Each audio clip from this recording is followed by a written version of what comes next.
Il est 5h10 sur Europe 1. Les correspondants d'Europe 1 pour la revue de presse internationale. Nous partons d'abord en Espagne. Bonjour Nico Salvado. Bonjour. Correspondant d'Europe 1 en Espagne. Qu'est-ce qui fait la une de la presse chez vous ? Le Parlement espagnol a adopté à une écrasante majorité une réforme pénale durcissant les sanctions contre la multirécidive, notamment pour les vols de moins de 400 €, désormais passibles de jusqu'à 3 ans de prison en cas de la troisième condamnation, résume le journal de référence El País. Une mesure portée par la droite catalane, particulièrement touchée par les larcins à Barcelone et dans les stations balnéaires, a été arrachée au gouvernement de Pedro Sánchez, accentue le quotidien catalan La Vanguardia. La mesure a été votée par une union des droites, la droite classique, la droite catalane et la droite nationale. La gauche radicale, elle, est forcément et farouchement opposée au texte. Nous partons maintenant au Japon. Bernard Delattre, on vous retrouve à Tokyo pour Europe 1. À la une des journaux japonais. L'envolée du nombre d'étrangers arrêtés pour crime ou délit présumé. L'an dernier, on a dénombré 30% de plus qu'en 2024, une hausse 6 fois supérieure à l'augmentation du nombre d'interpellations en général, s'effare Fuji News.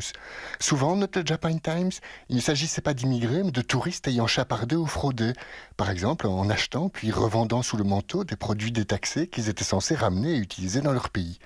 Le journal de gauche Tokyo Shimbun juge cette hausse en grande partie mathématique, due au nombre record de touristes accueillis, et souligne que 95% des prévenus et détenus recensés dans l'archipel sont des Japonais. Mais pour le site nationaliste Japan Forward, ce chiffre donne raison à l'extrême droite qui dénonce en boucle, je cite, tous ces étrangers qui ne respectent pas nos règles.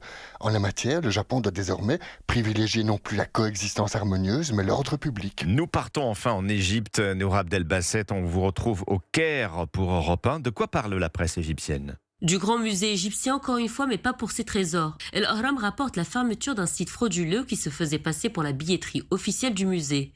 El Masrilium souligne la réaction rapide du ministère du Tourisme et rappelle qu'une seule plateforme est autorisée pour la vente des billets. Selon les autorités, le site a été récemment découvert et immédiatement mis hors ligne, mais aucun chiffre sur le nombre de billets vendus ni sur la durée de l'arnaque n'a été communiqué. Les médias rappellent que le GEM surveille en continu Internet pour détecter les plateformes non autorisées et protéger les visiteurs.